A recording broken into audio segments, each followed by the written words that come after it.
Assalamualaikum para jamaah. Perkenalkan, nama saya Wanida Istana Sila, NIM 20010505615. Di sini saya akan sedikit menjelaskan kepada Bapak dan Ibu calon jamaah haji apa saja sih yang harus dilakukan setelah kita tiba di Bandara Madinah dan Jeddah. Yang pertama yaitu pemeriksaan keimigrasian dan istirahat di ruang tunggu bandara. Setelah keluar dari pesawat, Bapak dan Ibu diharap untuk berada dalam rombongannya dan saling membantu dan jangan memisahkan diri dari jamaah haji yang lain.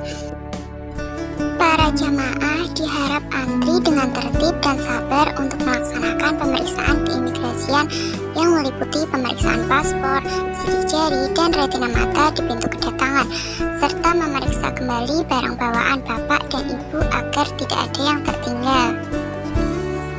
Setelah melaksanakan pemeriksaan keimigrasian, Bapak dan Ibu diperbolehkan untuk istirahat sebentar di ruang tunggu dan mengecek kembali barang bawaan Bapak dan Ibu. Nah, selanjutnya yaitu penggunaan toilet di bandara. Toilet di bandara terletak berdekatan dengan ruang tunggu bandara. Bapak dan Ibu juga harus berhati-hati dan menandai arah masuk dan keluar toilet agar saat keluar toilet bisa langsung bergabung dengan rombongan yang lainnya. Bapak dan Ibu jika hendak ke toilet bergantian dengan teman satu rombongannya dan memberitahu kepada teman serombongan dan menitipkan barang bawaan kepada teman untuk membantu mengawasi. Toilet dipisahkan antara toilet laki-laki dan perempuan dengan tanda kepala laki-laki berjenggot untuk toilet laki-laki dan kemar kepala perempuan berkerudung untuk toilet perempuan.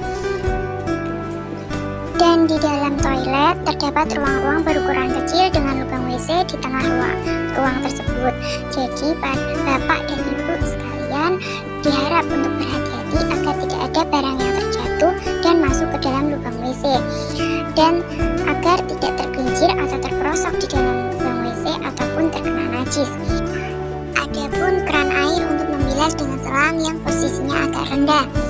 Keran air tinggal ditekan dan air akan keluar dengan sendiri, dan kemudian air akan berhenti dengan sendirinya.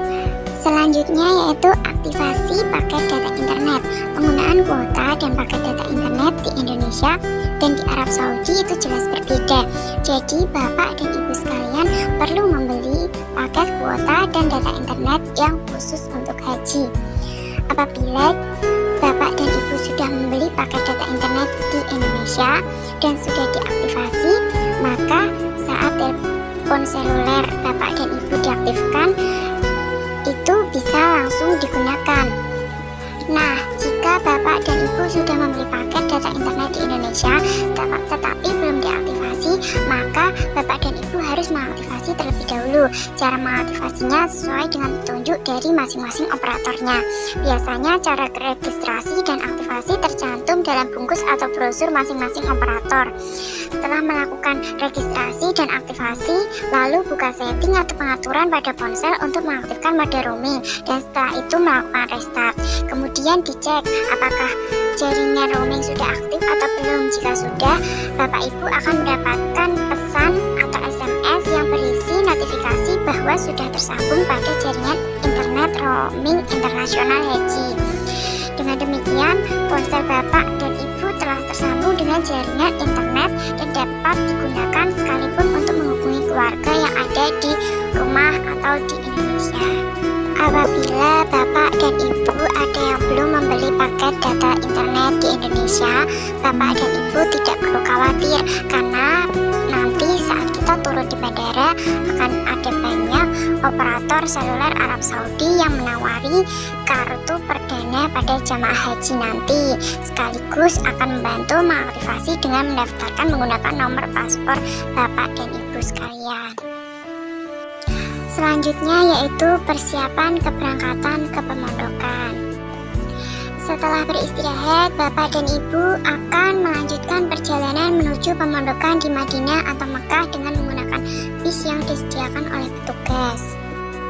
Bapak dan Ibu diharapkan untuk antri dan baris sesuai dengan rombongannya dalam memasuki bus yang telah disediakan. Barang bawaan tas tenteng tidak boleh sampai tertinggal dan dimasukkan ke dalam bagasi bis. Setelah memasuki bis, paspor Bapak dan Ibu akan dikumpulkan oleh petugas. Jadi selama di Tanah Suci, paspor akan disimpan oleh petugas dan nanti akan dikembalikan lagi ke Bapak dan Ibu menjelang kepulangan ke tanah air. Setelah Bapak dan Ibu memasuki bis dan mengambil tempat duduk, petugas akan membagikan makanan dan minuman untuk dinikmati dalam perjalanan. Pada saat bis akan berangkat, Bapak dan Ibu dipimpin oleh petugas atau mungkin jamaah yang lain untuk membacakan doa perjalanan bersama-sama. Nah, Bapak Ibu sekalian, di sepanjang perjalanan nanti, Bapak dan Ibu disunahkan untuk memperbanyak berzikir. Dan terutama pada saat masuki kota suci Mekah maupun Madinah, Bapak dan Ibu disunahkan untuk membaca doa masuk kota Madinah ataupun Mekah. Sekian sedikit penjelasan yang dapat saya sampaikan, kurang lebihnya mohon maaf. Wassalamualaikum warahmatullahi wabarakatuh.